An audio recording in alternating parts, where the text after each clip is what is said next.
सभी साथियों को लाल जोहार।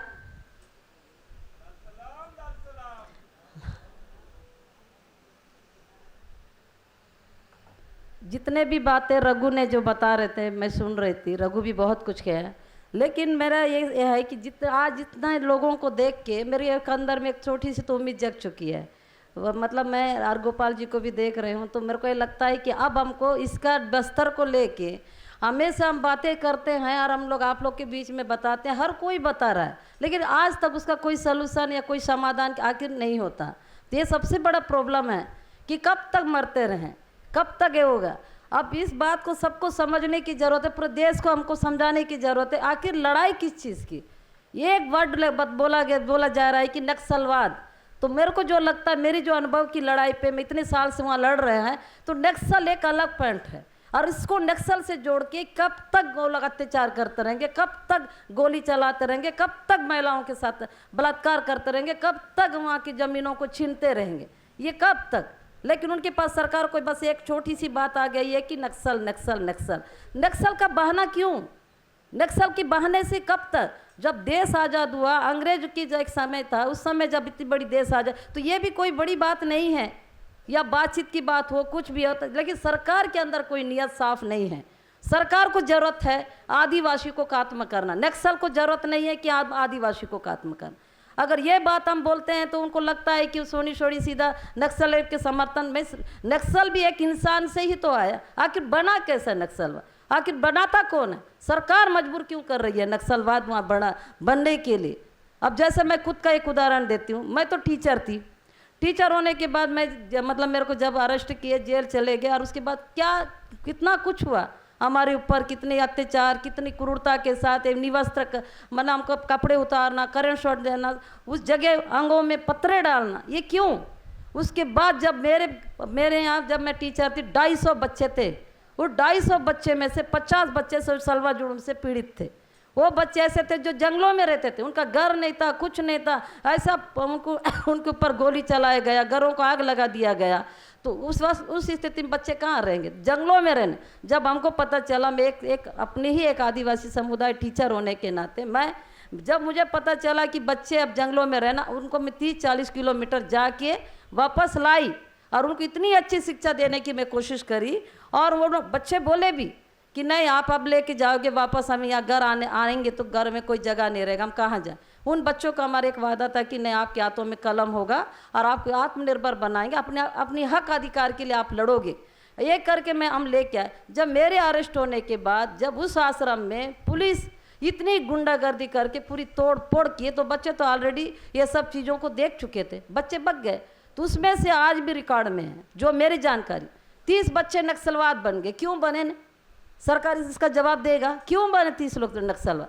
वो बच्चे को जब मैं जेल से आने के बाद मैं मिलती हूँ तो उसमें से मेरा स्टूडेंट लोग वहाँ पर बंदूक पकड़ के खड़े हो, और वो मुझसे सवाल करते हैं कि क्यों दीदी, आप तो बोले थे ना कि आप हमारे हाथ में कलम होगा, लेकिन नहीं, हमारे हाथ में देखो बंदूक है। ये सरकार सिर्फ हमको बंदूक देगी, कभी हमको कलम नहीं देगी, कभी ऐसी शिक्षा नहीं देगी, ऐसे अस्पताल नहीं खोलेगी, ऐसे महिलाओं के लिए कोई सुरक्षा नहीं देगी।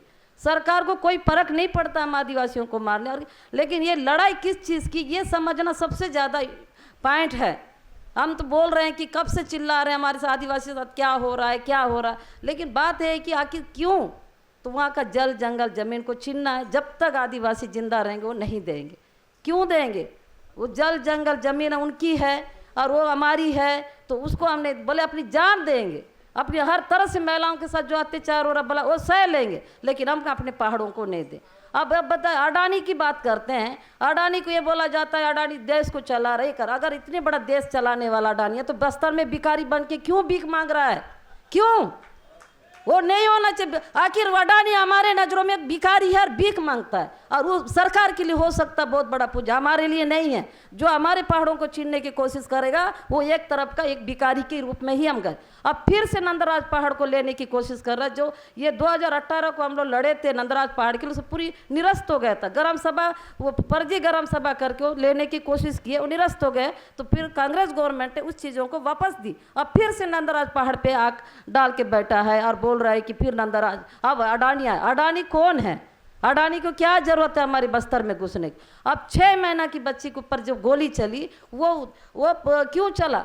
क्योंकि 6 महीना की मुदवेंडी की बच्ची, उस माँ ने क्या बोला, वहाँ के लोगों ने क्या बोला, पेड़ों को मत काटो। जो पेड़ पल रहे हैं, आम दे रहे हैं, इमली दे रहे हैं, मोआ दे रहे हैं, तो उनका जीवन यापन होता है। तो उस इस तरह से विनाश करके विकास की बात करते तो कैसे विकास की बात है? तो वो माँ तो ये रोकने आई थी ना, उस बच्ची को पाके ये बोलने आई थी कि नहीं ऐसा मत करो, हमारी पेड़ों को मत काटो, ये हमारा जीवन देता है। और उनके ऊपर गोली चला दी। वो तो बच्ची पर गोली 10 गई, माँ जिंदा है, बच्ची मर गई। उस बच्ची का 6 महीने की बच्ची को भी आज वहाँ की बस्तर की इस लड़ाई में शिकार होना पड़ रहा है। आखिर क्यों?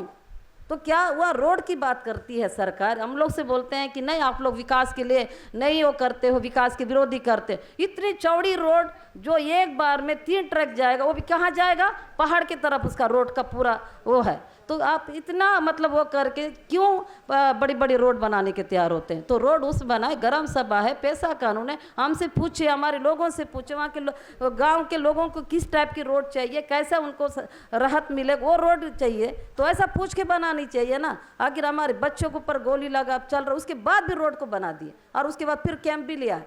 वही हुआ पिड़िया में भी इसी तरह चीज, मतलब ये आखिर गोलियों को हमारे ऊपर चला चला के ये जो है सिर्फ वहाँ की जमीनों को मतलब बड़े बड़े पहाड़ों को पूंजीपति को देने के लिए तो कर रहे हैं। और क्या है? और एक तरफ पूरे देश भर में हम नक्सल से लड़ने के लिए क्या हजारों लाखों सेना होने के बाद भी लड़ रहे हैं, लेकिन आदिवासी को जब गोली चल रही मर रहे उसका कभी क्यों बाहर नहीं आता है? इतने अब राजे के ऊपर मैं जब भी आती हूँ आप लोग के बीच में, मैं अब वर्तमान की बात बताऊंगी, क्योंकि हमारे बस्तर में तो आए दिन कुछ ना कुछ घटना घट। अब जनवरी से लेके सरकार बनने के बाद की बात बता रही हूँ। तो अब राजे ओयाम के ऊपर भी घर के अंदर ही गोली चलाया गया। राजे ओयाम घर में थी, वहाँ पर उसके ऊपर गोली चल गया और उस महिला को घायल कर दिए हैं। हमारे बच्चे, छोटे छोटे बच्चे हैं जो इंद्रावती के उस पर रहते, वो खेल रहे थे, उनको क्या पता। और वहाँ पर आज के डेट में ये भी कर रहे हैं, नक्सल का नाम से खुद ही अपना बारूद और अपना बम, अपना हर तरह का जो भी है वो चीज़ को बिछाया जा रहा है। ये सत्य है। और उस पर लपट के मर रहे हैं ना हमारे आदिवासी। वो तो जंगल जाएंगे, खेती करेंगे, पेड़ पौधा में जाएंगे, मुल्क तोड़ने जाएंगे, उनको कोई नहीं रोक सकता आदिवासी। और उसमें जब लपट के मर रहे हैं तो बड़ा बड़ा न्यूज में दे रहे हैं, पेपरों में दे रहे हैं, ये देखो नक्सल ने वहाँ बम को डाल दिया था, नक्सल ने वहाँ ये बारूद डाला हुआ है, ये इस तरह का लाके ड्रोनर पट गया, हर बात पे नक्सल। तो जो दो बच्चे का भी यही तेंदुपत्ता तोड़ के बढ़िया सुखा के बच्चे लोग जा रहे थे वहाँ पर, वो दिखा उनको सफ़ेद, तो उनको लगा किलो ना, उन लोग वो ज़मीन से खोदे निकाल दे और ये वो दोनों बच्चे पत्थर से तोड़े, बम बस्ट हो गए, दोनों बच्चे मर गए। कुछ भी उनकी उसका तो शरीर तक का निशाना नहीं था। इतनी गौर मतलब इतने भयानक तरीके से मरे। तो अब एक नया रणनीति बस्तर में चल रहा है, मुदवेंडी, करचोली, या कभी इतने सालों से क्या वहाँ आदिवासी नहीं रहते थे, लेकिन उसमें कभी इससे पहले शिकायत नहीं आती थी कि वहाँ बारूद के ढेर में कोई बम फूट रहा है तो वो जल रहा है, लपेट रहा है, ऐसा कभी नहीं था।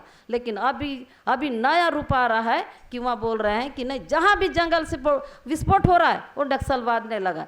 मेरा कहना है नक्सलवाद भी तो जंगल में रहता है, अपनी मौत क्यों चुनेगा? वो क्यों लगा, क्यों गया? ये सारा चीज़ पुलिस की एक नई रणनीति, सरकार की नई रणनीति है।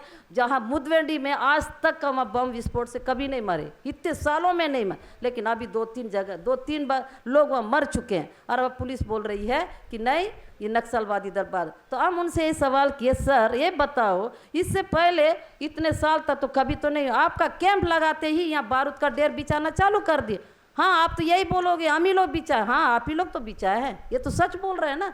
इससे पहले कभी मौत तो ऐसे नहीं हुई है, या अभी क्यों मौत ऐसा हो रही, अभी क्यों बारूद के ढेर पे क्यों लोग मर रहे हैं? मतलब बस्तर का आप देखा जाए तो बहुत खतरनाक तरीके से लोगों कर रहे हैं। और रही सवाल डीआरजी, बस्तर में जो बस्तर फाइट्स और दंतेश्वरी फाइट्स, ये सारी चीज़ों को एक गैंग बना दिया गया। ये गैंग बना के पूरे आदिवासी लोग उसमें, तो आदिवासियों को आपसी में लड़ाने का वो स्थिति बहुत बेहतरीन बना चुके हैं। अब वो लड़कों को भी बम समझा के थक गए, इतना ब्रांडवास कर दिया गया, वो कभी वो नहीं कर। वो तो हमको भी बोल देते, मौका मिले मैडम कहीं ऐसी जगह में मिल जाए तो इतना 100,000 टुकड़ा करके आप लोग वो एक मास भी मतलब पता नहीं चलेगा वो मेरे लड़के हैं। तो ये स्थिति हो गई क्योंकि उनको ब्रांड वॉश कर दिया गया। जैसे आरएसएस में किया जाता है स्वयं वैसी हमारे उन लड़कों के साथ हुआ। तो लड़कों के अंदर में दया, नाम, मानवता सब कुछ खत्म है। लेकिन इसके जिम्मेदार कौन है? सरकार है। अब सरकार, एसपी तो कोई आदिवासी नहीं है ना, एसडीपी तो कोई आदिवासी नहीं है ना, ताने वाला तो आदिवासी नहीं है ना, लेकिन बंदूक जो पकड़ के जा रहा है गांव में वो आदिवासी है और वहाँ जो रह रहा है वो आदिवासी। अब दोनों के एक दूसरे से लड़ा रहे हैं। अब इस तरह की चीज़ें। और अभी वर्तमान में आप लोग सबको पता, कांकेर में 29 लोगों की मौत होती है। कांकेर में पूरी चारों तरफ घेर के जैसा भी हुआ उसको मुठभेड़ का नाम दिया। जो हमको जानकारी, हम भी गए तो उस जगह में, लेकिन वहाँ पर 12 या 13 लोगों को उसमें मारे, लेकिन 17 लोगों को नियति हत्या किया गया, पकड़ के लाया गया। लाने के बाद उसको वो ला के वो बीच जगह में मारे। तो तब वहाँ पर सीआरपीएफ कहता है, सीआरपीएफ कमांडेंट बोलता है हम गोली नहीं चलवाएंगे क्योंकि इनको जेल भेजो। और एसपी ऑर्डर देता है डीआरजी को, अरे उनको जिंदा मत लाओ, तुमको इनाम चाहिए कि नहीं, तुम मार के ही लाओ। तो इनाम तो चाहिए, प्रमोशन भी चाहिए, तो उनको सारे को मार दिया गया। तो वो ऐसे वहाँ पर चल रहा है। और उसमें इनाम कितना हुआ? 1,90,00,000, 1,90,00,000 मतलब उस जगह में ऐसा कुछ डेटा आया है। तो 1,90,00,000 रुपये इस तरह की चीज़ें करेंगे तो वो लोग मारेंगे नहीं तो क्या करें। 1,90,00,000 वहाँ पिड़िया में 51 लाख, ऐसे ही करते हुए आज का डेटा हम लोग जो निकाल रहे हैं, सिर्फ मारने वाले को 3 से 4 करोड़ रुपये सरकार मतलब ये लोग ले चुके हैं। और सरेंडर वाले लोगों की बात करें, सरेंडर में भी उतना ही उनको इनाम दिया, मतलब रखा गया। सरेंडर गांव से ज़बरदस्ती ला रहे हैं, सरेंडर कर रहे हैं। हर सरेंडर के पीछे 2 लाख, 3 लाख, 4 लाख का इनाम। तो लगभग तो अभी तो जनवरी से लेकर अब तक तो अगर हम डेटा निकालेंगे, पूरी सूचना अधिकार से भी निकालें, लड़के भी निकालें, नए में 8-9 करोड़ रुपया ये लोग गुटक लिए। तो ये पैसे कहाँ से आता है? सरकार इस तरह से पैसे दे के किसी की जान की हत्या करने की पैसे दे रही है, तो कहाँ से हिंसा रुकेगी? कैसे होगा? और ये इसमें ये बताए जो मैं सच वो जो चीज़ बता रही, नक्सल से क्या लेना देना है? सीधा पकड़े हैं तो जेल है ना, कोर्ट है ना, थाना है ना, तो लेके क्यों नहीं जाते हैं, क्यों नहीं उनको अंदर करते? पिड़िया में 13 लोगों को मार दिया गया। पिड़िया में यहाँ से हमारे हैदराबाद से साथी लोग भी घुसने की कोशिश किए, फिर उनको क्यों आने नहीं दिया? जहाँ सच होती है तो सरकार को नहीं डरना चाहिए, उनको आने देना चाहिए, जांच करने देना चाहिए। लेकिन डर से उनको रोका गया। सुकमा में बहुत कुछ कोशिश किए, जा नहीं पाए वो लोग। लेकिन पिड़िया में 12 लोग को मारे, जबकि वो लोग तेंदू पत्ते सुखा रहे थे, तेंदू पत्ते तोड़ रहे थे। सारे लोग अपना किसान लोग है, किसानी के हिसाब से अपना चल रहे थे। और उस जगह में चारों तरफ पुलिस ने घेर के उनके ऊपर गोली चलाए। और कुछ महिला बहन जो युवा एकदम लड़कियां हैं, वो लोग जाड़ में चढ़े थे, कुछ लोग जाड़ में जाड़ से ऐसा गोली मारे हैं जैसे एक फल गिरता है ना, वैसी लाश नीचे गिरने लगी। ये क्या है?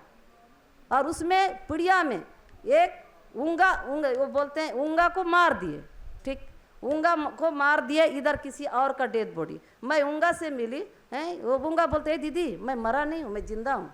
तू तो मर गया क्या? नहीं, वो पुलिस के रिकॉर्ड में मेरे को मर गया, लेकिन यहाँ तो तेरा 2 लाख का इनाम दिखा रहा है। नहीं दीदी मैं मरा नहीं, 2 लाख का इनाम, ये मेरा चाचा लगता है और वो अभी जिंदा है, वो अभी पिड़िया में जिंदा है, लेकिन उसके नाम से इनाम। हम ऊंगा को मारे करके दूसरे के लाश को डाल दिए और वो सो कर दिए। और ऊंगा मुझसे कहता है कि मैं जिंदा हूँ, लेकिन तू तो 2 लाख का इनाम है, 2 लाख रुपये उनको मिल। और ऐसे ही उसी में केस है। और एक साथी है, उसका भी, उसको जोगा ऐसा कुछ ना, उसको भी मार दिए। वो 3 लाख का इनामी नहीं, 2 लाख का इनामी वो भी है, लेकिन उसको उसी व्यक्ति को पुलिस पकड़ के उसी दिन के घटना में लाश डुला के ले गई। लेकिन पुलिस को ये नहीं पता कि जिसको मारा हुआ भरा उसको तुम लाश डुला के ले जा रहे हो और अभी जेल में है। तो वो 2 लाख का इनामी जब जेल गया तो 3 लाख का हुआ, एक व्यक्ति 5 लाख का इनाम, एक दिन के रिकॉर्ड। वो मार दिए करके 2 लाख, जबकि जिंदा है, वो जेल में है। और उसके बाद उसको मतलब जेल ले जाए 3 लाख, मतलब एक व्यक्ति मरता है तो 2 लाख, जेल जाता है 3 लाख। तो ये पैसे की वहाँ का है, इतनी भी उनके वो नहीं। लेकिन इसको चुनौती कैसे दें, इसको हम कैसे लड़ें, इसको कैसे हम वो करें? क्योंकि हमको अगर लड़ने का है उनसे, अगर बस्तर को बचाना है, बस्तर की चीज़ों की लड़नी है, आप सबकी ज़रूरत है, लेकिन एक सिस्टमेटिक ढंग से डेटा निकालना होगा, उनसे सवाल पूछना होगा। सरेंडर इतने लोगों को कर रहा है, ये जो पैसे आ रहा है, तो हमारा इसमें सवाल है, जब मरने के बाद उसको 5 लाख 10 लाख, तो क्या मरने से नहीं, जब उनको गोली नहीं चली उससे पहले उसका इनामी का कभी घोषणा क्यों नहीं किया गया? उनको करना चाहिए कि इतने लाख का इनामी है, इतने वारंट उन पे है, ये करके बोलना चाहिए। वो नहीं करते। एक सरपंच को भी बता देना चाहिए, सरपंच तक पता नहीं रहता, गांव का सरपंच को नहीं मालूम रहता है कि वो कितने लाख का इनामी है। जब मार देते हैं या सरेंडर करते हैं तब बोला जाता है कि वो नक्सली है। अब नक्सली को कैसे नक्सली, इस बात पे भी हम लड़ाई करते हैं कि आप कौन होते हो नक्सली बोले, कोर्ट तय करेगा हम नक्सली हैं या नहीं है। लेकिन इनकी जुबान में मीडिया भी यूं चला देती है, मीडिया को जो बोलते हैं हम मीडिया वाले से भी लड़के देखते हैं। आप लोग नक्सलवाद क्यों बोलते हो, ये साबित हुआ है क्या? नक्सल पुलिस बोल रहा है कि उसको नक्सलवाद, तो आप लोग ने बोल दिया नक्सलवाद। ये नक्सलवाद नहीं है, कोर्ट तय करेगा, इसके ऊपर केस चलना चाहिए, तब तय होगा कि नक्सलवाद है या नहीं है। लेकिन ऐसे मतलब इस तरह की चीज़ें हुआ। पिड़िया में 12 लोग को मार दिए, वो भी किसानी थे। और उसके बाद करचोली में भी 13 लोगों के ऊपर गोली चलाई गई। और यही जनवरी से लेके शुरुआत, करचोली में 13 लोगों के ऊपर गोली चली। वहाँ जबकि वहाँ ऐसा कुछ नहीं करे, तो वहाँ भी हम गए थे। एक देवी देवता होता है, एक मतलब कुंजाम का कुटुंब का वहाँ देवी है, तो उसका पूजा करने के लिए सब लोग इकट्ठा हुए थे। पुलिस ने 4 बजे गई, जाके वो लोग तो पूजा करके वहीं थे, जगह पे थे, और अंधाधुंध फायरिंग करने से पूरे लोग जलियांवाला बाग उस तरह से चीज़ें हुई थी। वहाँ सब लोग जंगलों में भाग रहे हैं, कोई पेड़ को चढ़ रहा है, कोई सुरंग में छुप रहा है, कोई पत्थर के पीछे नीचे, मतलब ऐसा वहाँ की हालत कर दिया गया। उसके बाद उसमें से एक भाई को आज भी मुझे बहुत, बाकी को तो मार दिए, बाकी लोग अब जिंदा हैं, कहीं बग के जी हैं, लेकिन वो 6 बजे से दौड़ता रहा। कभी जाड़ में चढ़ जाता था बचूंगा करके, फिर उधर से गोली का आवाज जाड़ से उतरता था, फिर कभी खाई में जाके छुप जाता था, फिर उधर से गोली चलने से खाई से निकल जाता था, कभी कोई गड्ढे में छुप के तो कोशिश करता था, फिर गोली चले तो वहाँ से भागता था, फिर कभी छोटे से जंगल में जा रहा है, फिर गोली चले तो भागते भागते उसको अपना पानी का उसको मिला ना, खाना मिला ना, कुछ मिला। लास्ट 6 बजे भागते भागते ही खत्म हो गया, वो मर चुका।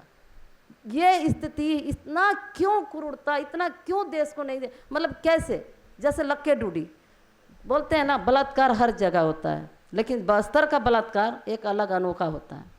बलात्कार हम महिलाओं के साथ बहुत जगह होते मैंने सुना, लेकिन यहाँ का जो बलात्कार है वो सबसे अलग। लक्के डूडी, एक लक्के करके है थी, वो गांव में ये घर में थी, घर से उसको निकाल के ले गए। महिला लोग उसको चिल्ला रहे हैं, बोल रहे हैं मत ले जाओ, आप लोग को जेल ले जाना तो जेल ले जाओ, लेकिन इधर जंगल तरफ मत ले जाओ। क्यों ले जा? महिलाओं को डंडा उंडा से बरसाए, बंदूक के नोकों से मारपीट किए, लक्के को ले गए, ज़्यादा दूर भी नहीं ले गए। उनकी पूरी चीखने की, चिल्लाने की आवाज़ आ रही थी, और उसके बाद तब तक बलात्कार किए जब तक उसका सांस नहीं गया। उसके बाद उसका सांस जहाँ पर आवाज़ देना बंद की, वहीं पर उन लोगों ने छोड़ दिया और जिल्ली में फेंक करके उसी गांव की ओर तरफ से उसको लक्के को लेके आए। जब दंतेवाड़ा अस्पताल में जाए, मेरे को तो बता चुके थे उन पर गोली नहीं चली, वहाँ हमारी लड़ाई हुई तो बोलता है नहीं बलात्कार कुछ नहीं हुआ, आप कभी भी आरोप लगाते। मैं बोली पूरा बॉडी खोलो, इस बॉडी को खोल के देखिए बलात्कार हुआ या नहीं हुआ। अब कैसे पता चलेगा? पता चलेगा पहले खोलो तो। उनको ये नहीं पता था कि हम लोग लड़ते लड़ते इतना अनुभव हो गया, कहाँ तक सवाल उठा सकते हैं। तब बॉडी खोले, तब बताओ एक भी निशान नहीं है इस लक्के में गोली का, तो इसको मारे कैसे? बताओ ना, सबकी हालत खराब। लेकिन वही होता है, हम कितनी भी सच को साबित भी कर देंगे ना, तो ये है कि हम वो केस नहीं बन। तो तब मैं बोली एक भी गोली का निशान नहीं है, ना शरीर में नहीं है, ना माथे पे नहीं है, जा। लेकिन उसका जो जांग था उसमें एक, अभी भी मेरे पास वीडियो भी है, फोटो भी है उसका, उसके जांघों को पता नहीं क्या चीज़ से, कुल्हाड़ी से उसकी मांस को निकाले या फिर कोई चक्कू से मांस निकाले, और बाकी उसके गुप्त अंग एकदम बहुत सूजा हुआ, ये दोनों जांग एकदम चिपक गया था, जो अलग करने से नहीं हो। मतलब इस हद तक बलात्कार करना, ये एक की कहानी नहीं है, मतलब एक उदाहरण दे रही हूँ ये। इसीलिए हम बस्तर की महिलाएं अब यही बोलते हैं, हमारे साथ बलात्कार मत करो, जितना गोली चलाना चला, मरने को तैयार है, हम मरने को तैयार है, लेकिन गोली मत बलात्कार के लिए तैयार। क्योंकि बलात्कार भी अगर कोई भाग रहा है टांग में गोली मार के उसको साथ बला, क्या हम महिलाएं हैं तो हमको ये सजा पहले देना चाहिए क्या? अगर हम पुरुष होते तो क्या तुम सिर्फ गोली चलाते? तो ये स्थिति वहाँ पे है। तो ऐसी स्थिति में क्या करें? जब सरेंडर करने के लिए लोगों को पकड़े जाता है तो ऐसा हम लोग टेबल के ऊपर पैर रख के एक सवाल पूछते हैं वहाँ पर अधिकारी लोग, एसपी सारे, देखो 3 ऑप्शन दे रहे हैं, बोलते हैं एक जेल, पहला तो सरेंडर करो, दूसरा जेल, तीसरा मौत। तीनों में से क्या चुनोगे बताओ? तो मौत तो कोई भी नहीं चुनेगा, जीना तो हर व्यक्ति को चाहे। तो उसमें से 2 ऑप्शन रहता है, जेल या सरेंडर। तो जब मजबूरी होती है तो सरेंडर बोलते हैं, तो ठीक है बोलते हैं, इतना मजबूर किया जाता है फिर सरेंडर करते हैं। कुछ लोगों को लगता है कि नहीं हम सरेंडर नहीं कर तो जेल चले जाते हैं, ये स्थिति। लेकिन महिलाओं के लिए 4, सरेंडर, जेल, मौत और बलात्कार, ये 4 चीज़ के तैयार रहो। या तो बलात्कार करेंगे, या फिर मौत देंगे, या तो जेल, या फिर सरेंडर। तो ऐसे ऑप्शन रखेंगे तो वहाँ के आदिवासी क्या करेंगे, कैसे उनसे जूझेंगे बताएं? तो इतना जो चीज़ें वहाँ पर हो रही है। और जैसे बैलाडीला खदान के लिए इतना वहाँ पर आज के डेट में बच्चे मर रहे हैं। एक महिला 9 बच्चा पैदा कर रही है और वो बच्चे बच नहीं रहे हैं। जो बैलाडीला खदान के नीचे लोहा गांव, वो पूरा उधर मिट्टी को फेंक दिए हैं। जो मतलब जो लोहा निकालने के बाद जो आयरन की जो वेस्ट जो होता है खराब मिट्टी, उसको पहाड़ के उस पर फेंक दिया गया और उधर कोई देखने वाला नहीं है, कुछ नहीं। तो उसका जहरीला पानी पी रहे हैं। महिलाओं का 3-3 ग्राम खून है और महिलाएं बच्चे लोगों को बचा नहीं पा रहे। तो मैं महिलाओं को बोली इतनी बच्चे क्यों पैदा करते हो, नहीं बच पा रहे तो रहने दो ना, अब उसको छोड़ दो, कुछ अपना मेडिकल दवा हुआ करके अपना बच्चों का नसबंदी करा लो। तो महिलाएं कहते हैं देखो हमारा पुरुष हमको नहीं सता रहा है, हम भी चाहते हैं शादी करके आए हैं तो हमारा एक बच्चा तो रहे, इसलिए हम अपना पैदा करते जा रहे, कोई तो बच्चा बचेगा। और वह 150 घर था, उसमें से आज के डेट में 30 या 15 घर बचे हैं लगभग, हर साल वहाँ मर रहे हैं। लेकिन इसकी जिम्मेदार कौन है? बैलाडीला खदान। और रुपया कहाँ जाता है? बस हमको गोली चलाने के लिए DRG और ये जो इनामी, ये सब जगह में करोड़ों अरबों रुपए देते हैं। मतलब हम पहाड़ भी हम दें, माइनिंग भी ये करें, वो पैसे लेके जाएं, उन्हीं पैसों से हथियार खरीदे, कैंप लगा ले, वो सब करके हमारे ऊपर गोली चलाए। मतलब ये है हमारी ज़िंदगी, तो क्यों दें? यही सब चीज़ों के लिए वहाँ की लड़ाई होती है। और वहाँ के युवाओं को कोई बेरोजगार को रोजगार नहीं, कुछ नहीं। अब मूलवासी बचाओ मंच तो बहुत बेहतरीन एक मतलब धरना प्रदर्शन कर रहे थे, अब उनके लिए भी नक्सल से जोड़ा जा रहा है कि नक्सल संगठन से है। तो हमारा कहना है कि हमको दिमाग नहीं है, हमको बुद्धि नहीं है, हमारे बच्चों को क्या इतना ज्ञान नहीं है, उनके सामने जाड़ कट रहा है, लोगों को मार, उनकी बेटी बहन को इज्जत लूटा जा रहा है, तो आवाज़ नहीं उठाएंगे? हर बात को नक्सल से क्यों? तो उसमें वही है, फिर हम ज़्यादा बोलो, हमको तो सीधा बोलते हैं ना। कई बार SP क्या बोला, आप तो नक्सली, हाँ ठीक है, मगर मैं अपने आवाज़ उठाती मेरे लोगों का अत्याचार के लिए उठा रही हूँ और जल जंगल ज़मीन की बात कर रहे तो आप ये मानते मैं नक्सलवादी, तो मैं हूँ नक्सलवाद, चलो ये भी मैं तैयार हूँ, मैं हूँ नक्सलवाद, मेरा कोई फ़र्क नहीं पड़ता। तो एक नक्सलवाद का हम पर ऐसा टैग डाल के कब तक जुल्म और अत्याचार करते रहें, ये बहुत बड़ी सवाल है। वहाँ की जो स्थिति हो रही है, बच्चे मर रहे हैं, अब तो पूरा ज़मीनों को बारूद के ढेर में बिछाते जा रहा है। अभी तो ये सबसे ज़्यादा हम लोग को चिंताजनक है, जहाँ जहाँ कैंप लगते जा रहा है उसके तरफ उनको तो ज़्यादा नहीं जाना, उनको तो पता है। और वो पूरा पहाड़ों में, जंगलों में पूरा, अब जब मुआ बीनने जा रहे हैं तो बारूद में लपट के मर रहे हैं, आम बीनने जा रहे हैं, लकड़ी तोड़ने जा रहे हैं, पत्ता तोड़ रहे हैं, फिर वो पूरा नक्सल की बात किया जा रहा है। जबकि ये नक्सल का नहीं है, ये रणनीति, ये पुलिस प्रशासन का। अब ताकि आदिवासी पहाड़ों में ना जाए, कहीं मत जाए, तब उन पहाड़ों में नहीं जाएंगे डर से, तो रोड जल्दी बन जाएगी, माइनिंग खुदाना चालू हो जाएगा, फिर माइनिंग वहाँ से निकाला जाएगा। ये उनकी एक रणनीति है। अब वही बस बोला जा रहा है कि नक्सल है, तो इससे पहले तो कभी बारूद ऐसे बम नहीं फटते थे, कभी नहीं होते थे। और वही नहीं, अब छोटे बच्चों को, छोटे बच्चे हैं जो ये नारायणपुर ज़िला में, वहाँ पर भी 8 लोगों को मार दिया गया। तो वहाँ के लोगों को, 8 लोगों को ऐसा बेरहमी से मारे, वो तो सुरंग में छुपे थे, उनको वहाँ से निकाला गया डंडों से कुचक के। और उसे कुछ लोगों को तो उस सुरंग में बंदूक के नोक पे मतलब गोली चला दिए, तो गोली चलाने के बाद वो तो जिंदा कहाँ से रहेगा, मर जाए। तो कुछ को निकाल भी नहीं पाए, वहीं सड़ गए। बाद में गाँव वाले बोले नहीं हम तो निकालेंगे, तो वहाँ से निकालना पड़ा। ये क्या है? उस सुरंगों में अगर चुप के बैठ गया है तो ऐसा है, तो उसको इस तरह से निकाल। तो छोटे बच्चे हैं 3 एक, उन बच्चों को क्या किए, ड्रेस पहना रहे थे, तो बच्ची बोली मैं ड्रेस नहीं पहनेंगे। तो वो मेरे पास वीडियो भी है, मैं उनसे मिली भी हूँ, वो है तो वो नहीं पहनूँ। अगर वो बच्ची को ड्रेस पहन लेती या ड्रेस पहना देते तो उसको भी मार के बोल देते कि ये भी नक्सलवादी है।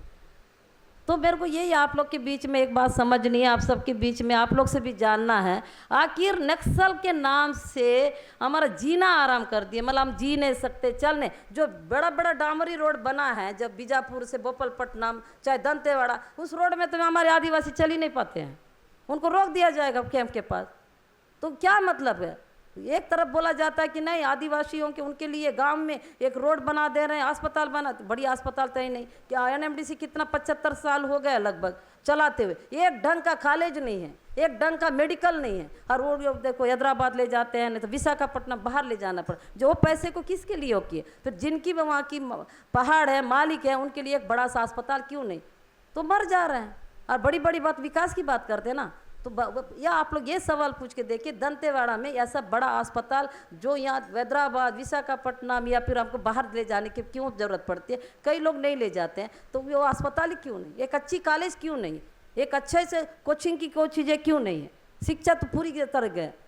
अगर मूलभूत आवश्यकता देना है तो गाँव में वो अच्छा पानी दे, बिजली दे, लाइट दे, शिक्षा दे, लेकिन काली वो ना दे के सिर्फ गोलियों से पूरे गाँव को तशनत बर्बाद कर रहे हैं। तो ये स्थिति है, और मैं इससे एक उम्मीद लेके आप लोग के बीच में आई हूँ। लेकिन ये सवाल तो पूछना चाहिए कि इतने करोड़ रुपया ये जो पैसे जो आ रहे हैं, वो पैसों को ये मनमानी, मतलब एक एसपी घोषित कर देता है कि 5 लाख का इनामी, 6 लाख का। तो हमको पूछना चाहिए कि ये पैसे का जो एक सिस्टम से आया होगा कि क्या इनाम रखे हो, तो हमको क्यों नहीं बताते? चस्पा क्यों नहीं किया जाता? पेपर में क्यों नहीं दिया जाता? वो कितने बड़ा अपराधी है, फिर गांव में क्यों बताया नहीं जाता? ये तो कानूनी में है ना, तो बताना तो चाहिए। सरपंच को बताना चाहिए, हम जैसे सामाजिक कार्यकर्ताओं को बताना चाहिए कि आपके ज़िले का इतने लोग मतलब माओवादी हैं, इतने इनामी हैं, और इतना उनके ऊपर केस है। ये हमको बताते तो हम भी उसका कुछ ना कुछ सलूशन निकालते ना। लेकिन मारने के बाद बोलते 5 लाख इनाम, 6 लाख इनाम। क्या हम आदिवासियों को क्या बेवकूफ़ समझे क्या? इस तरह से करके वो लोग जो मन मर्जी कर रहे हैं, और हमारे लड़कों को बस पैसा और ये अपना प्रमोशन ये बंद करे। और एक नहीं, अगर माओवादी है और वो सरेंडर किया है तो दोबारा उनको बंदूक क्यों देना चाहिए? ये तो नहीं देना चाहिए उनको, और भी तो दूसरी नौकरी देनी चाहिए ना। है अगर मान के चलो माओवादी में रह के उसके साथ 20 की उस हत्या किया, मैं मान लो, तो वो सरेंडर करने के बाद उसका 20 लोगों की हत्या, मतलब हत्यारे माप। ये कैसे मापी है? अगर उन्होंने 20 लोगों का हत्या किया, अगर पार्टी में रह के कुछ भी कारणवश से कुछ भी हुआ हो, तो उसके बाद वो अगर सरेंडर करने के बाद फिर उनकी पूरी माप कैसे? तो ऐसे तो आम नागरिक को एक इंसान को अगर घायल करता तो उसके लिए तो जेल होता है, सजा होता है। तो ये कैसा? तो इस तरह की मापी करके जो छत्तीसगढ़ सरकार जो इनको बढ़ावा दे रही है, ये सबसे बड़ा उनकी है। और सरेंडर भी कुछ लोग जो करते हैं उनके साथ भी यही है। तो मेरा यह मानना है कि अगर उसने बंदूक के नोक पे इधर आके लड़ा है, लड़ने के बाद सरेंडर होता है, चलो उसकी आज़ादी है, वो सरेंडर हो के अपनी ज़िंदगी का जो उसको मैं वो नहीं कह, उसके बाद उसको अलग मतलब एक को देना चाहिए, नौकरी देना, और उसको फिर बेचते हैं। और उसके बाद क्या बोलते हैं, देख तू 10 लोग का हत्या करेगा ना तो तुरंत सर तेरा प्रमोशन और पैसा। और जो पुलिस वास्तव में फाइट करके आए, वो पुलिस क्या बोलते हैं, ये नक्सली बन के आए, नक्सली तरफ से सरेंडर किया, 6 महीना नहीं हुआ टीआई बन गया, हम तो वहीं के वहीं बन रहे। ये कैसा? ये इस तरह के नियम, इस तरह की चीज़ों को, सिस्टम को तो चुनौती देनी पड़ेगी, तभी ना हिंसा रुकेगी। कैसे रुकेगी? तो यह फिर उन्हीं को बंदूक दे के उन्हीं को भेजेंगे, उसी गांव में भेजेंगे, वो वहीं जाएगा, फिर वहीं मार उसकी हत्या कर देना। और महिलाओं का तो इतना, एक वो जो अभी ये करचोली में तो बेचारी गूंगी थी, वो तो बात भी नहीं करना जानती थी, वो घर में सोई तो उसको उठा के जंगल में ले जाके उसकी बलात्कार करके उसको मार दिए। वो बात ही नहीं करती है, गूंगी है, उसको वो करके ले गए। और वहाँ पर और बच्ची लोग हैं जो मुआबिन रहते, वो घर के अंदर घुस गई और उसको घर से निकाल के पीछे ले गए, ड्रेस पहना दिया, और बस अब 250 कदम की दूरी पे ले जाके उसको गोली चला। सारे लोगों ने देखा। अब ये बताइए कौन सा ड्रेस पहना के खड़ा करके जब बंदूक से मारते, उस समय उनको कैसा तकलीफ नहीं होता है, मुझे समझ में नहीं। अब उस लड़की को, उस बच्ची को बोलते सावधान खड़े हो जाओ, ऐसे खड़े हो जाओ। वो ऐसी खड़ी थी, वो बताते गवाह है हमारे पास, ऐसे चुपचाप खड़ी थी। अब उसके बाद किधर से लगा, एक ही गोली से मारना है, एक ही गोली में मरना चाहिए, बस ये बोल के 2 गोली उस पर चलाए हैं और उसको वो मतलब मार दिया और दिल्ली में बांध के ले गए। तो इस तरह से अगर होते रहेगा, ये चीज़ें होगा तो कैसे? ये मेन लड़ाई है नक्सल का नहीं है, ये मेन लड़ाई हम आदिवासी को खात्मा करने का है। आप सबको समझने की चाहिए कि ये सरकार, केंद्र सरकार, पूरी सरकार बेवकूफ़ बना रही है। नक्सल का नाम दे के हमारी मतलब आदिवासी को खात्मा कैसे करें और किस तरह से उनको उजाड़ें, जिससे उनको अडानी जैसे लोग, जिंदल जैसे लोग और बड़े बड़े कंपनियों को वो देंगे। अभी आरती स्पंज उस दिन अभी कुछ दिन पहले वहाँ और क्या कर रहे हैं ये लोग, अपना कंपनी को जारी रखने के लिए कुछ ट्रकों को लोड इकट्ठा करने बोलते हैं और वो ट्रकों से लोड उठवाते हैं। तो उस दिन मेरे को बताए वहाँ से मतलब मेरे भाई लोग फ़ोन किए, दीदी इधर ट्रक घुसा रहे हैं। मैं बोली किधर? तो बोले कि हमारे इस पहाड़ में घुसा रहे हैं। क्यों? देखो एक काम करना, माल भरने देना। अब वो फ़ोन में रिकॉर्ड होता है, माल भरने देना, मैं मच्छी इसका कार्टून लेकर आए, हम ही आग लगा देंगे। अब नक्सल उसका का काम नहीं, हम लोग आग लगा देंगे। वो भी तो जल जंगल की बात करते, हम भी वही लड़े। तो उसके बाद वो सुन लिए और ट्रक नहीं गया। अगर ट्रक जाता तो वहाँ से माल निकालना चालू होता। तो हम लोग को ये स्थिति हो गई है कि हमारे अंदर ये भावना जगने की स्थिति में आ गए कि हम आगे क्या लड़े, कब तक सिस्टम के साथ रहे, कब तक विचारों से लड़े, कब तक हम एक संविधान की बात करें, कब तक? और हम ये देख रहे हैं कि हमारे सामने से इतनी कुछ चीज़ें, ये चीज़ें हो रही है। ये जो नंदराज पहाड़ की बात भी कर रहे हैं, उस नंदराज पहाड़ का सबसे बड़ा कारण, एक तो पूजा करते हैं, दूसरी बात जो पहाड़ है वो मानसून से टकराता है। वो मानसून जब उस पहाड़ से टकराता है तो बहुत बड़ा बरसात होती है, पानी गिरती। तो हम सारे इलाके को, चारों जिला को डर है कि वो पहाड़ हट जाएगा तो मानसून तो टकराने की जगह ही नहीं है, तो वो वापस बारिश कहाँ से होगा? वो तो आगे निकल जाएगा, फिर हमको पानी नहीं मिलेगा, हमारे लोग खेती किसानी कैसे करेंगे? ये सारी चीज़ें हैं। और उसके बाद इतना ही बोल के वो करती हूँ, लेकिन फिर भी मैं उम्मीद करती हूँ कि इस बार चर्चा होना चाहिए, विचार विमर्श होना चाहिए। मुझे लगता है जो सरेंडर की नीति को भी हम लोग चैलेंज करके ढंग से लड़ेंगे तो रोका जा सकता है। जो गोलियां चल के जो इनामी की बात कर रहे हैं, उस पैसे के लालच में जो कि उसको भी हम लोग चुनौती दे के उसको जीता जा सकता है। इस तरह की एक सिस्टम से लड़ेंगे तब जाके रुकेगा, वरना ये लोग नहीं, ये पैसे इतनी उनकी बाप का जागीर जैसा कहाँ से पैसा ला के मन मर्जी वो करते हैं और हमारी बेटी के साथ इतना कुछ खिलवाड़ जो कर रहे हैं। नहीं तो अगर आप सबकी ज़रूरत है बस्तर के लिए, मैं ये भी नहीं चाहूँगी कि जो हमारे आदिवासियाँ हैं उनको बस एनआई का दायरा, यूएपीए का दायरा डरा कि उनको भी सब उनको डरपोक और उस टाइप का बना के रखे हैं, इसलिए वहाँ पर बोलने के लिए भी आगे लोग नहीं आना चाहते हैं। और इस तरह बस मैं इतना करके सभी साथियों को जो है